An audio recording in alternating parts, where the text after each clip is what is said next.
A sentarse a los pies del Señor Jesús y escucharle contar estas cosas que nos hacen reflexionar, que nos hacen pensar, siempre es algo extraordinario, ¿sabe? Dice la diapositiva después, dice: dichosos vuestros ojos porque ven y vuestros oídos porque oyen. Jesús quiere enseñarnos algo especial y quiere darnos una enseñanza, quiere describirnos cómo es el reino de Dios. Se habla del reino de Dios en toda la Biblia, desde el comienzo hasta el final.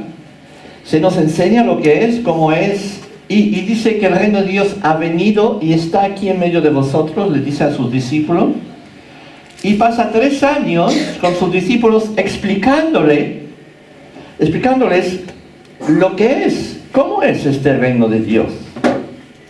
Y hoy vamos a hablar justamente de varias imágenes que el Señor Jesús ha dado a sus discípulos, tratando de explicarles, de abrirles los ojos de su mente, de su inteligencia y ante todo de sus corazones, para que entiendan qué es y cómo es el reino de Dios y también cómo podemos entrar y hacer parte de él. Hemos hablado de la oración, ¿no es así? Los domingos pasados, y todavía les queda un poquito de algo. Hemos hablado de la oración, del perdón, concretamente el domingo pasado. Y creo que es bueno que sigamos algo más sobre la enseñanza del Señor Jesús. Y en particular sobre lo que Él llama el reino de Dios. Muchas veces tenemos la expresión, el reino de Dios o el reino de los cielos es semejante a, ¿no?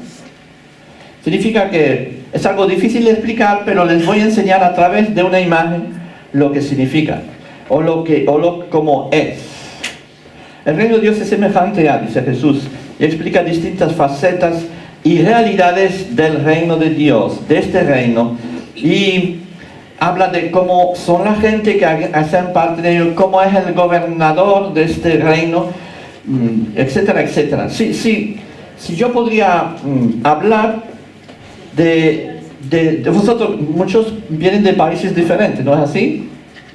A ver, ¿de qué país tenemos aquí? Rápido. Venezuela, sí, ya lo sé. Hay muchos, ¿no? ¿Hay otro país aquí? Ah, digo, bien fue Colombia. ¿Hay otros países? Argentina. Italia. Pregúntale a tu vecina si sabe el español, si sabe de dónde viene ella. Yo sé que creo que viene de Inglaterra, pero no estoy muy seguro. Lina, pregunta, ¿y tú de dónde vienes? What is your country? ¿Eh? Inglaterra, ¿ven? Ajá. Ya sabía. ¿Hay otros países aquí? Bolivia. No hay ningún español, ningún canario. Bolivia también. A ver. Sí, también hay algunos canarios, ¿no? Amén. Alemán. Alemán. Sí. Y si cada uno les decía, bueno, uno de ustedes me puede hablar de su país, entonces vendría ahí y enseñaría fotografía, ¿no? Yo voy a hablar del mío, a ver. Ponlo allí, vamos a ver. ¡Oh, qué bonito!, ¿no? Sí. ¿Ah? Y yo hablo de mi país, entonces pongo una foto típica de estos que tocan en las montañas. Parece un lugar fantástico, bonito, se oye el sonido muy lejos, así, ¿no? Pero dice también que actualmente se percibe a Suiza como uno de los países más desarrollados del mundo. Por su política de neutralidad, el país alberga gran cantidad de inmigrantes. Sí, hay muchos. Provienen de naciones de varios continentes, por lo que es considerado como uno de los países europeos con mayor diversidad cultural. Es un aspecto. Conoce los relojes, conoce las maquinarias que hacen los suizos, las vacas, la leche, el yogur, Nestlé y tantas cosas. Entonces, si yo tenía que hablar de mi país, vendría allí con un montón de imágenes, de vídeos, de no sé qué, ¿verdad? Pero el Señor Jesús tiene que hablar de su país a su gente. No tiene video, no tiene fotografía, no solamente porque no existía en este momento, pero es difícil de fotografiar el reino de Dios. Lo vemos en la naturaleza, lo vemos por todas partes, pero eso sí lo sabemos, pero Jesús quiere explicar algo más. ¿Cómo se funciona este reino? ¿Cuáles son las reglas de juego ahí? La constitución del reino de Dios, ¿no? España tiene una constitución, ¿no? Se dirige según esta constitución, lo intenta por lo menos. Y cree leyes. ¿Y cuáles son las leyes del reino de Dios? Y entonces Jesús a sus discípulos les va a contar esto. Y ante todo le va a decir, ¿saben? El reino de Dios que les estoy enseñando, explicando y tratando de que ustedes lo descubran, el reino de Dios ha venido aquí en este mundo. Y la gran invitación es, les invito a que hagan parte de este reino. Que pasen del reino de las tinieblas al reino de la luz. ¡Wow! Y eso es lo que va a hacer a través de parábolas, a través de imágenes, porque una cosa invisible no significa que no existe, ¿estáis de acuerdo? Existe, no significa que existe solamente nuestra imaginación. Hay muchas películas que nos enseña, como se dice, reinos imaginarios, ¿no? Que uno puede meterse, a los niños se les cuentan cuentos de hadas y todo ese tipo de cosas, y los niños pues empiezan a tener una imaginación que es desbordante, que no tiene límite nuestra imaginación, por imaginar cualquier cosa, estamos de acuerdo, ¿verdad? Pero el reino de Dios es algo verdadero, auténtico. No porque no lo vemos, porque no tiene un aspecto visible por el momento, no tiene un aspecto geográfico, no le podemos sacar ninguna foto, no significa que no existe. Jesús explicó eso muy bien en Mateo, ¿verdad? Bueno, en Juan capítulo 3, versículo 8 dice, el viento sopla de donde quiere y oyes su sonido, pero no sabes de dónde viene ni a dónde va. Así es todo aquel que es nacido del Espíritu. O en otras palabras, todo aquel que hace parte de este reino. O todo lo que está dentro de este reino. No se ve, pero se sienten los efectos. Por eso está ahí, ¿no? Y podemos entender que este reino es absolutamente real cuando vemos los efectos, cuando sentimos los efectos del reino sobre nosotros. Y es difícil de explicar eso, pero Jesús va a tratar de explicarlo a través de sus parábolas. El reino de Dios no es un país imaginario, un cuento de hadas o de película, es real, incluso más real que el mundo que vivimos, ¿sabes? Todos somos conscientes del mundo que estamos viviendo. Pero sabemos que hay algo más, ¿verdad? Hay algo más después de esto. Así es. El reino es un territorio, por eso se llama reino, donde alguien ejerce su dominio. ¿No es así? Por eso es un reino. Le llamamos reino donde hay un soberano que manda. Dicta leyes y las hace cumplir por sus ciudadanos. Donde él tiene autoridad, donde él manda. En el comienzo de los evangelios encontramos a Juan el Bautista que anuncia esto. Dice así, en el comienzo de los evangelios encontramos esto, dice así, no como algo que va a nacer o empezar, sino un reino que va a acercarse y a establecerse por la venida de su soberano. Y dice así, arrepentíos porque el reino de los cielos se ha acercado. No es algo que va a nacer o va a ser creado, sino que es algo que viene. ¿Estamos de acuerdo? Es muy importante eso. No es algo que empezó con Jesús cuando vino en la tierra. El reino de Dios existe ya antes, obviamente. Se ha acercado, ha venido. Y Juan Bautista lo ha entendido muy bien y lo está proclamando. Dice, empiezan a arrepentir vuestros corazones, porque el reino que viene obliga doblar de rodillas delante de. de este sometimiento de parte del ser humano, sin el cual es imposible entrar en él. Pues aquel fue dicho por medio de los profetas Isaías: voz del que proclama en el desierto, preparad el camino del Señor, enderezad sus sendas. Y Juan Bautista ha venido para preparar el camino del Señor, preparar la llegada del reino de Dios, el reino de Dios en la tierra. Y Jesús dirá de lo mismo. Después de que Juan fue encarcelado, Jesús vino a Galilea predicando el Evangelio de Dios, diciendo: el tiempo se ha cumplido y el reino de Dios se ha acercado. Arrepentíos y creed en el Evangelio. Jesús mismo dijo lo mismo. El tiempo se ha cumplido, el reino de Dios se ha acercado. Es tiempo para ustedes y para cada uno de nosotros de arrepentirnos. Este miércoles hemos hablado con los estudiantes aquí de lo que significa esta palabra arrepentir. No voy a repetir todo eso, pero es una palabra que tiene unas connotaciones tan profundas y tan importantes que realmente les invito a que realmente entiendan esto, ¿verdad? Arrepentir porque el reino de los cielos se ha acercado. Y viene el Rey, el que ha creado todas las cosas, el que ha creado el universo entero, el que ha creado el planeta, el que te ha creado. Él viene y se acerca a ti. ¿Qué vas a hacer? ¿Seguir orgulloso y pasar de él, o arrepentirte y entregarte a él? Así que Jesús va a dar parábolas. ¿Qué es una parábola? La parábola tiene estas palabras que dice así: para significa al lado de, y el verbo balo, que significa arrojar o poner al lado, o colocar al lado de, ¿no? Al lado de una realidad se coloca una cosa que va a explicar lo que significa esta realidad, para que tú la entiendas. El poner al lado, como dice, algo semejante a, que no es la realidad, pero que se parece y que podemos entender sobre esta realidad.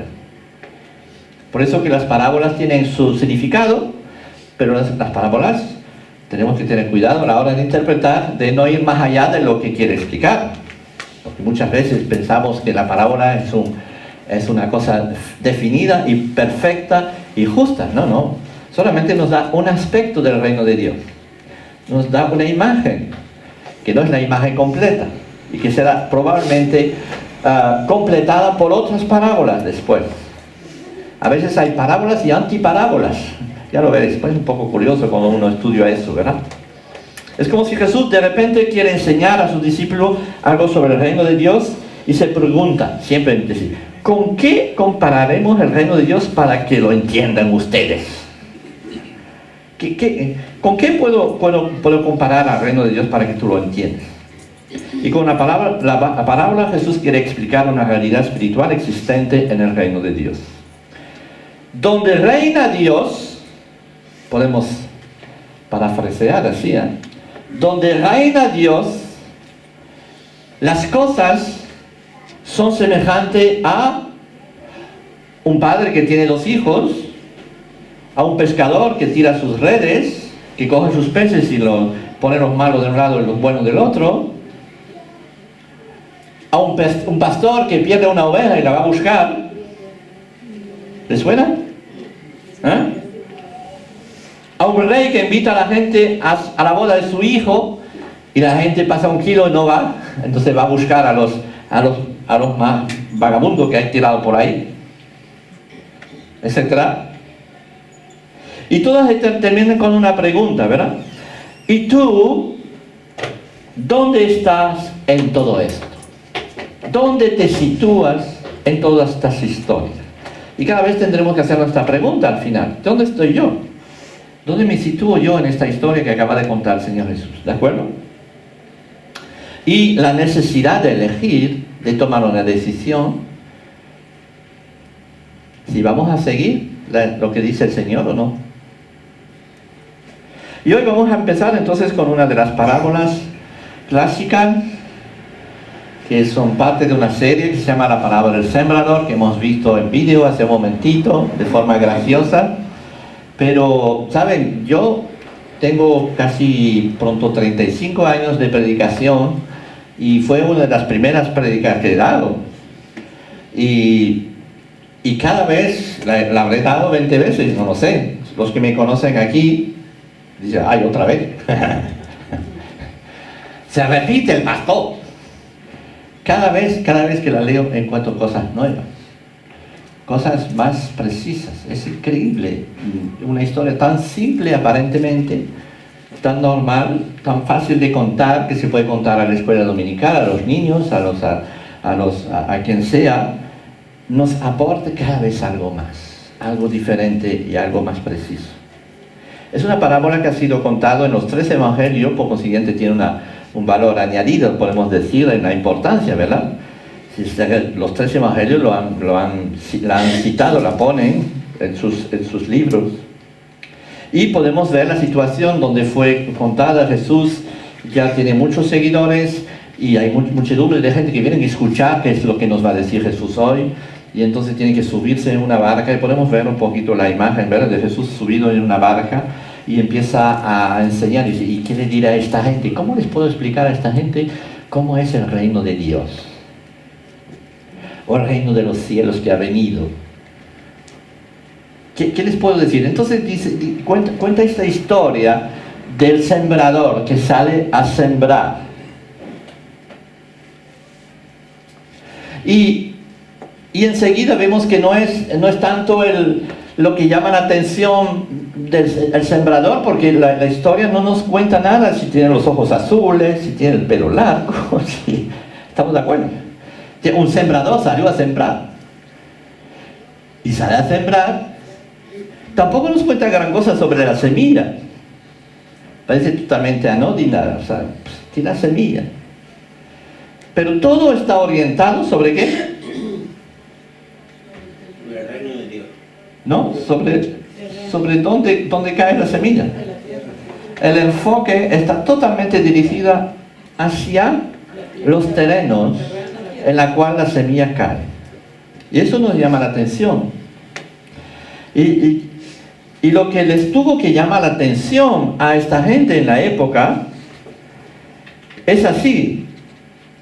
No es la semilla en el camino, en el pedregal o en los espinos, ni siquiera, porque la gente de la época, ¿saben? Hoy en día los agricultores, y yo lo sé porque mis hermanos son agricultores y han trabajado toda la vida con maquinaria. Yo vi a mi padre sembrar así con la mano en el campo, pero también le vi comprar unas maquinarias extraordinarias y ahora todo está regularizado, ¿no? ¿Sabe? Entre la semilla ahí. No hay un grano que sale de lo que se cae afuera. Pero en la época era algo normal, ¿no? Los sembradores no tenían maquinaria y cogen la semilla con la mano, como hemos visto antes, y la tiran así. Y naturalmente pues hay granos que se van por todas partes. Caen todo tipo de terreno. Entonces, a la gente no le llamó la atención como a nosotros nos puede llamar la atención. Ay, ¿cómo es posible que la semilla cae en un terreno, en la calle, ¿no? O en un terreno asfaltado? ¿Y cómo es posible eso? No hay ningún agricultor, ni siquiera en Tenerife, que haría tal cosa. Voy a sembrar las calles. Es obvio, ¿no? Pero ellos, en su mundo, en su tiempo, pues era normal. No es que sembraran la calle a propósito, sino que es normal que la semilla caiga allí, porque la tiraban por todas partes, entonces no le llama la atención. Lo que le llama la atención es el resultado de la multiplicación de la semilla. Cuando dice a 100, a 30, o a 50, a 30, no creo que es así. Porque no hay semilla que se multiplica tanto. Por lo menos el trigo, que sepa yo, el trigo se puede multiplicar a lo mejor por 20, será, o algo así. Pero por 100, tendría una espiga de trigo así de enorme. Así que el Señor Jesús, cuando cuenta una parábola, siempre cuenta una cosa que nos tiene que llamar la atención. Y lo que les llama la atención en la época no es tanto los terrenos, donde va a caer, sino este terreno bueno que va a multiplicarse de una manera extraordinaria. Que va a hacer que de repente esta semilla tan ridícula, tan pequeñito, que no, insignificante, va a dar vida a un montón y una multiplicación extraordinaria. ¿Estamos? Y eso tuvo que llamarle la atención a la gente. Dice, wow, eso, el reino de Dios es algo poderoso entonces. Es algo extraordinario. Sin embargo, vemos que a través de esta historia hay una realidad tremenda. Es la realidad de los campos, de los terrenos. Porque no todos tienen multiplicación. Y hay 3 terrenos que no la tienen. Espero que os recordéis esto que hemos visto y que ustedes tienen un mínimo de conocimiento de esta historia para recordar estos 4 terrenos. Ya lo veremos después. Volvemos sobre el sembrador. Ante todo, no se nos dice nada sobre el sembrador, sino que sale para sembrar. No sabemos nada sobre su manera de hacerlo. Aquí lo vemos en la calle, porque enseguida cuando hablamos de sembrar, hablamos de anunciar, predicar, ¿verdad? De sembrar la palabra. Veremos que la semilla es la palabra, pero en este caso el sembrador es aquel que va a llevar la palabra a la gente. Y naturalmente en este caso no tiene nada que ver sobre su manera de sembrar, porque entonces Jesús nos hubiera dicho, mira, él coge la mano de esta manera y la tira de esta manera, ¿no? Saben, nosotros, y eso es para pensar, nosotros reflexionamos mucho de cómo tenemos que sembrar y quién tiene que sembrar.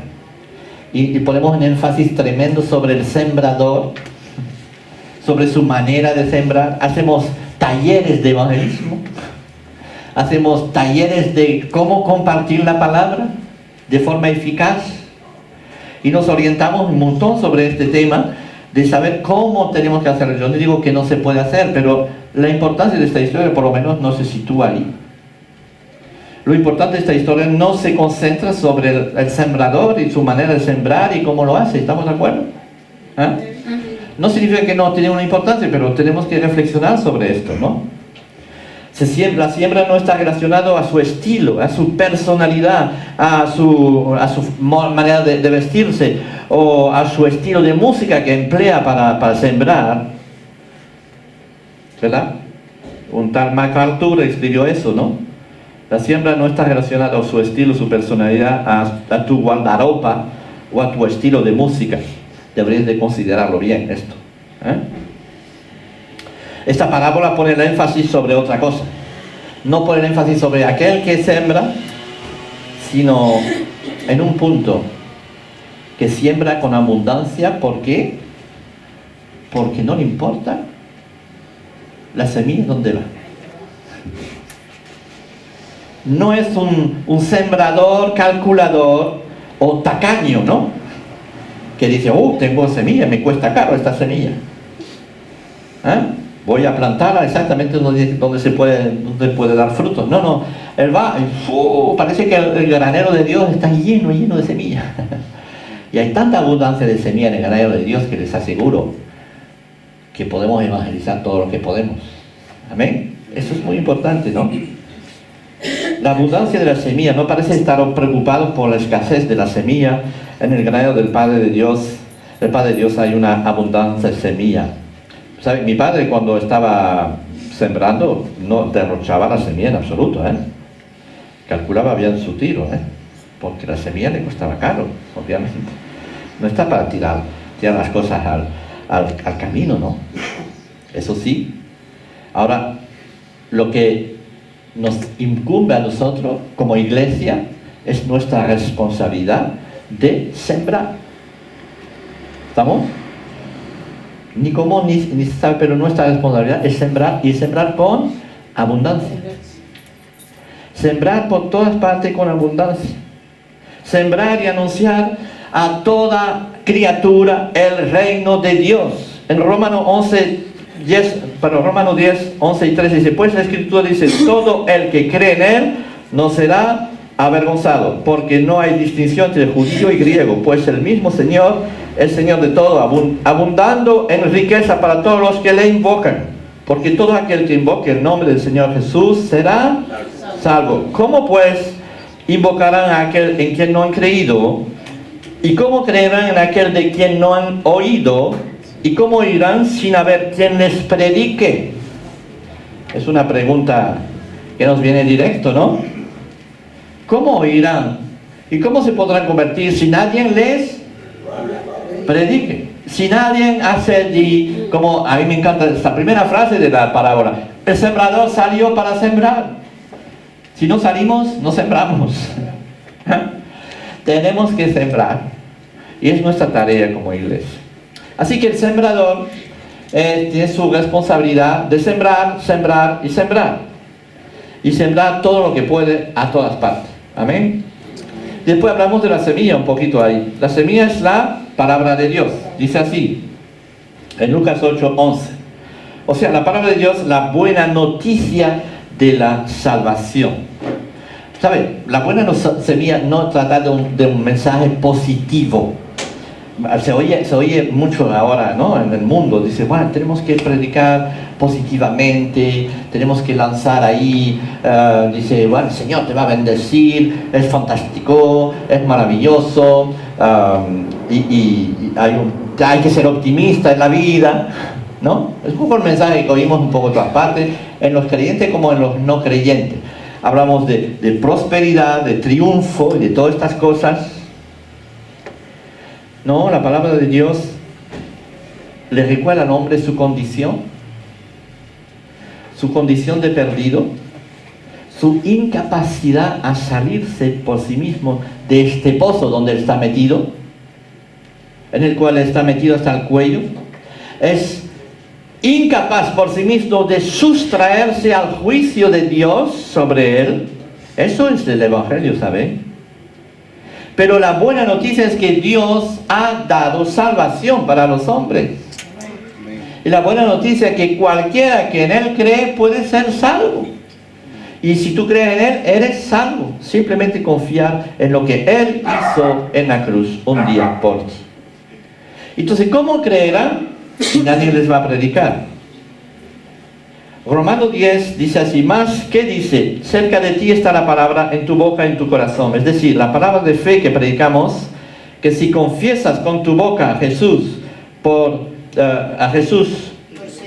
Señor, y crees en tu corazón que Dios le resucitó de entre los muertos, serás salvo. Porque con el corazón se cree para justicia y con la boca se confiesa para salvación. La semilla es la buena noticia de Jesús que vino a dar su vida por nosotros. En 1 Pedro 1:23 dice, pues habéis nacido de nuevo, no de una simiente corruptible, sino de una que es incorruptible. Es decir, mediante la palabra de Dios que vive y permanece. Porque toda carne es como la hierba, y toda su gloria como la flor de la tierra. Secase la hierba, caese la flor, mas la palabra del Señor permanece para siempre. Y esta es la palabra que os fue predicada. La semilla tan pequeña y a la vez tan poderosa. La palabra de Dios que aparentemente la gente desprecia y tira por el lado, es la palabra de Dios que da vida, que transforma las vidas. La buena noticia del Señor Jesús. Ojalá podamos sembrar una palabra de Dios no adulterada, que sea auténtica, que sea el mensaje del Evangelio, el mensaje de salvación, que sea toda la palabra de Dios. En Romanos 1:16 dice, porque no me avergüenzo del Evangelio, pues es el poder de Dios para la salvación de todo el que cree, del judío primeramente y también del griego, porque en el Evangelio la justicia de Dios se revela por fe y para fe, como está escrito, más el justo por la fe vivirá. Bueno, lo que molesta en esta parábola es la aparente debilidad de la semilla. Piensan un poquito, ¿no? ¿A quién de nosotros no nos gustaría que esta historia tuviera otro enfoque, ¿no? Que tuviera otra realidad. Por ejemplo, la semilla cae en el terreno duro, pero es tan potente la semilla que rompe con el terreno duro, que abre el asfalto ahí, que la flor que sale de ahí rompe todo eso. Nos gustaría, ¿verdad? A veces se oye predicando así de esta manera, ¿no? ¡Wow! La palabra de Dios va a pulverizar estos corazones. Vamos a ver.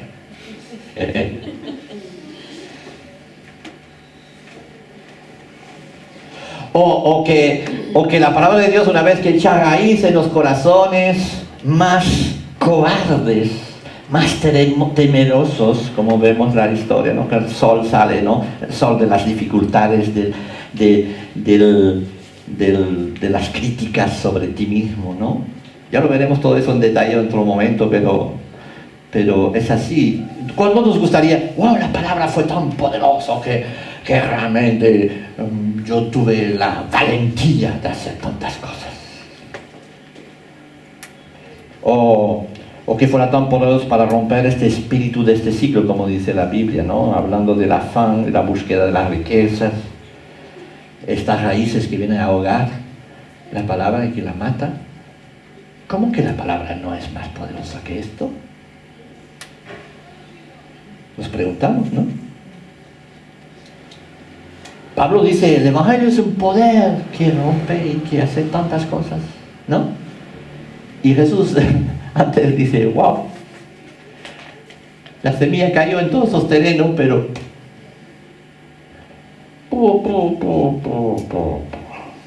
conocemos la musiquilla esa, ¿no? Se viene para abajo. Pues no es así. 1 por 4 fue efectivo. Y aún los que son de la buena tierra no tienen el mismo resultado. Algunos muchísimo, otros menos. Pero no por eso el sembrador se va a parar, ¿verdad? No por los resultados que obtiene se va a parar. ¿Qué va a hacer el sembrador? Sembrar, sembrar, sembrar. Seguiremos sembrando. ¿Alguien dice amén aquí? Amén. Seguimos sembrando, que haya un terreno 20 o 50, no importa. No nos incumbe a nosotros los resultados. Tenemos que sembrar, que predicar, que anunciar. Otra consideración, si bien Dios aceptó que su palabra fuera sumisa a los avatares de los pájaros, del sol que quema, de los espinos que ahogan, si bien Dios entregó la responsabilidad de su siembra a su iglesia, tan imperfecto tantas veces, si bien somos responsables de la preparación de nuestros terrenos, lo veremos, no es nuestra responsabilidad el crecimiento de la semilla. Una vez sembrado en el terreno, no podemos hacer nada más que dejar que la naturaleza haga su trabajo. Es una gran lección para nosotros también, ¿saben? Nuestra responsabilidad como iglesia es predicar y sembrar. ¿Saben? Es interesante, hay un estudio que está hecho sobre el trabajo de la iglesia y yo creo que también podremos ser valientes y hacerlo sobre nosotros también, ¿verdad? Que dice que el 90% de las actividades de la iglesia están creadas para conservar a la gente. Están dirigidos para ver que la planta se desarrolle bien. Para que lo que ha sido sembrado dé resultados y frutos. Y todo está dirigido sobre esto. Mientras que sembrar, sembrar y sembrar,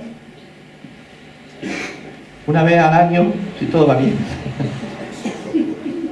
¿Sí? Y así es. Bueno, volvemos a los terrenos ahora. ¿Recordáis? 4 terrenos. Y rápidamente vamos a verlo. Los terrenos, uno que está con la paloma ahí, que va a comer el trigo que se cayó encima del terreno duro. Y sabemos que el problema, pues hemos visto, no es del sembrador, no es de la semilla, sino del terreno en el cual cae la semilla. Y ahora nos dirige directamente sobre nosotros. Dejemos la semilla y el sembrador de lado y miremos el terreno, porque el terreno, ¿quiénes somos? Díganlo con más seguridad. Somos nosotros, ¿verdad? En Mateo 13, 19 dice que el terreno es el corazón humano, es nuestro interior. Dice, todo el que oye la palabra del reino y no la entiende, el maligno viene y arrebata lo que fue sembrado en su corazón. Es decir, hablamos de corazón de las personas. Terreno significa corazón, significa tu interior, significa tus pensamientos, tu ser más profundo, más interior de ti mismo, tu personalidad, tu persona en sí está implicado en este juego. Tú recibes la palabra, recibes la semilla y ¿cómo la recibes? ¿Cómo está el estado de tu corazón para poder dar fruto o no dar fruto? Y es tremendo porque más comprobado en mi ministerio y en mi propia vida que esta realidad es absoluta. Es lo que pasa siempre. Tenemos primero el camino duro, el camino de los pájaros. Duro de corazón, no tiene ningún impacto la semilla. La semilla es lanzado, es dirigida, es predicado y resbala así, ¿no? Hace ¡pum! Y se cae para ahí. Es como si cojo yo una semilla, les tiro sobre ustedes y ¡pum! Se va para allá. Pocas abrían la boca para que entre y empiece a hacer su efecto, ¿no? Es decir, es la imagen perfecta, ¿verdad? Cae ahí, lejos, hay una, ¿cómo se dice? Un blindaje, podemos decir, un blindaje a la gracia de Dios, al perdón de Dios. Hay gente que está tan blindados, ¿saben? Van todos los domingos a la iglesia, reciben la palabra todos los domingos, pero ¡paf! Y se cae porque están blindados, porque no abren nunca sus corazones para que la palabra haga su efecto. Han oído tanto, ¿no? Yo era así hasta los 20 años, oído todos los días, todos los domingos a la iglesia, y yo oía ahí la predicación, la palabra de Dios, qué bonito, etcétera, etcétera. Pero en el fondo estaba tan duro como esto. No tenía raíz, nada. No tenía efecto sobre mi propia vida. Vivía igual que todo el mundo. Y así es.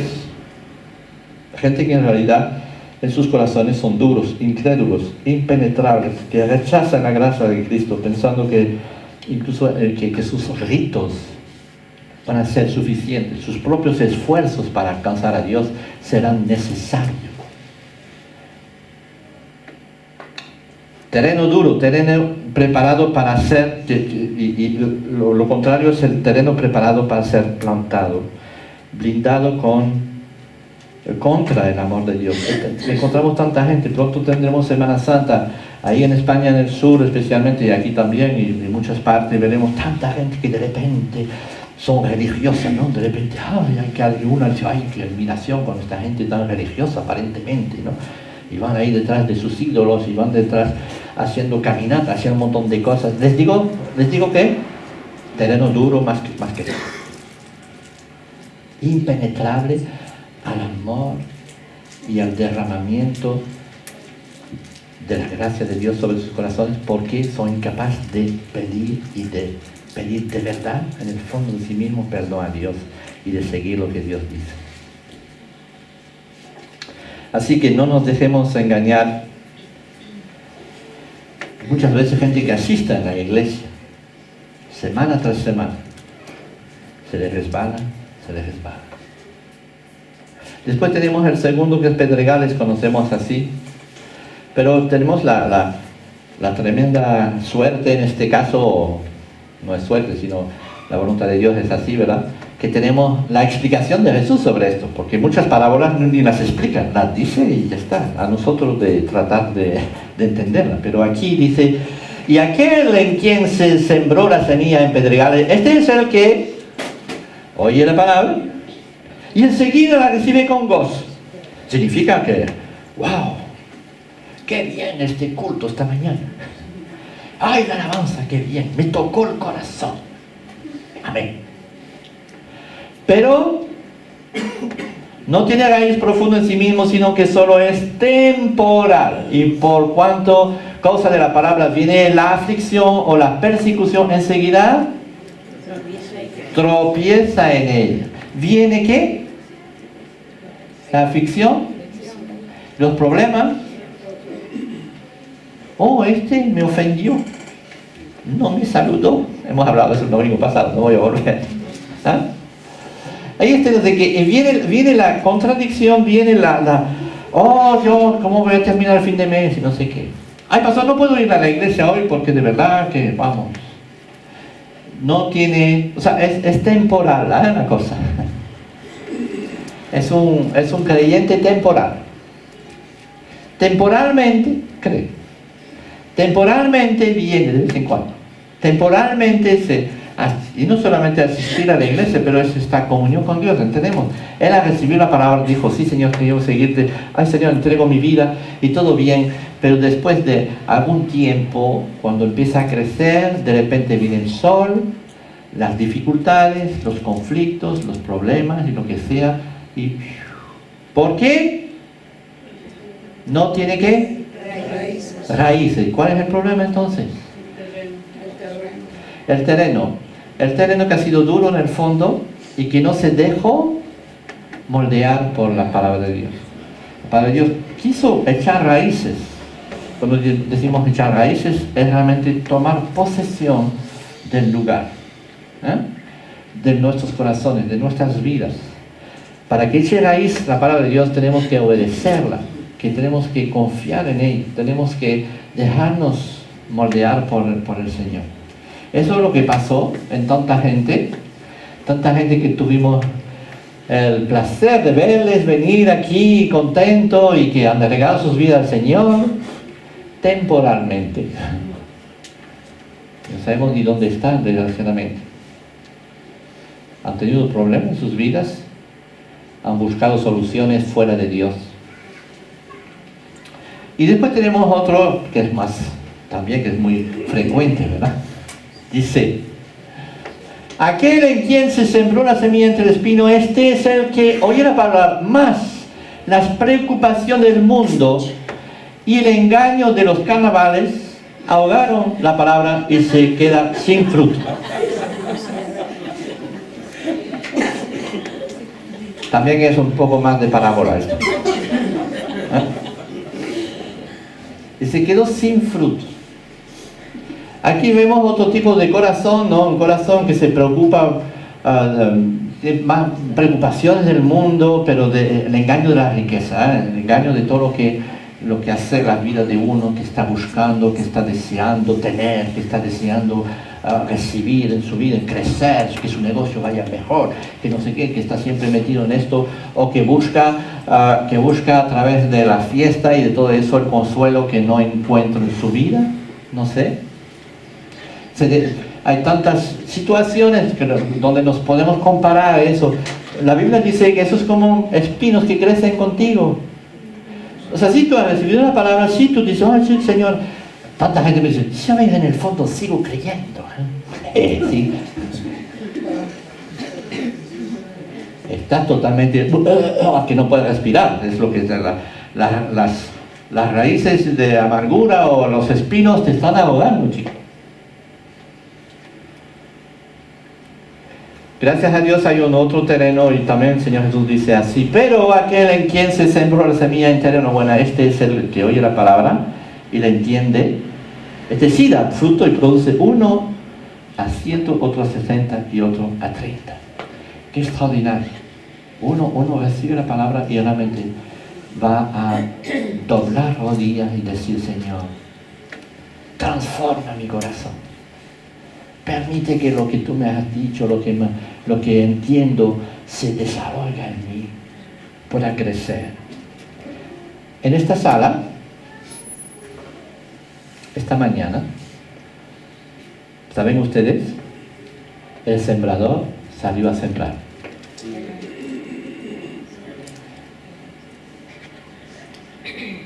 Yo soy la bolsa del sembrador, el sembrador es otro, ¿de acuerdo? Tiró ahí. No soy yo el sembrador, pero entendemos la parábola. El sembrador salió a sembrar, lanzó su palabra en medio de nosotros. ¿Hasta cuándo van a resistir lo que quiere, los que no quieren arrepentirse de sus pecados y aceptar a Jesús como Salvador personal? ¿Hasta cuándo los que sí la recibieron y dejaron que la palabra de Dios empieza algo en sus corazones, pero raíces de amargura, cobardía, falta de compromiso con el Señor, les han impedido a crecer y se han muerto pronto? ¿O hasta cuándo las preocupaciones de este mundo, la crisis, como la llaman, ¿no? O los afanes de la vida, o los deleites de la vida también, los vicios, el no atreverse a dejar de vivir una vida desordenada, el no atreverse a decir, wow, Señor, yo sé que esto es espino y yo lo quito, ¿verdad? Tratar de convivir con la vida de Cristo y decir, bueno, pero vamos a dejar esto porque puede dañar un poco el terreno, hablando de las espinas, ¿verdad? Es exactamente lo que hacen muchos, desgraciadamente. Y si el Señor esta mañana también te dice, oye, eso es espina en tu vida, vas a tener la valentía de decir, Señor, arráncame esto. A ser obediente a lo que Él te pide. Si bien esta palabra nos enseña que la palabra no es algo mágico que penetra en los corazones más duros, la última palabra en cuanto a la aceptación y el rechazo la tiene cada uno de nosotros individualmente. Es a nosotros de decidir si vamos a venir a pie del Señor y decir, Señor, te entrego mi corazón para que lo transforme, que quites todo lo que es contrario, que pueda ahogar la palabra, que pueda ser negativo. Yo quiero dar fruto. Quiero dar fruto en abundancia. ¿Sabes? El día del juicio seremos juzgados en base a eso. Si realmente hemos entregado nuestras vidas de esta manera. Vamos a terminar. Vamos a poner nuestras vidas delante del Señor y una vez más vamos a decir, Señor, yo vengo tal como soy con mi corazón, conozco mis imperfecciones, sé que tú esta mañana me has hablado. Y Padre Celestial, te pido que una vez más me des la valentía de venir con mi vida, mi corazón, entregártelo. Yo quiero dar fruto. Quiero ser receptivo a lo que tú me dices y quiero abundar con mis frutos delante de ti. Oh Padre, te doy gracias porque nos has enseñado esta palabra una vez más. Gracias por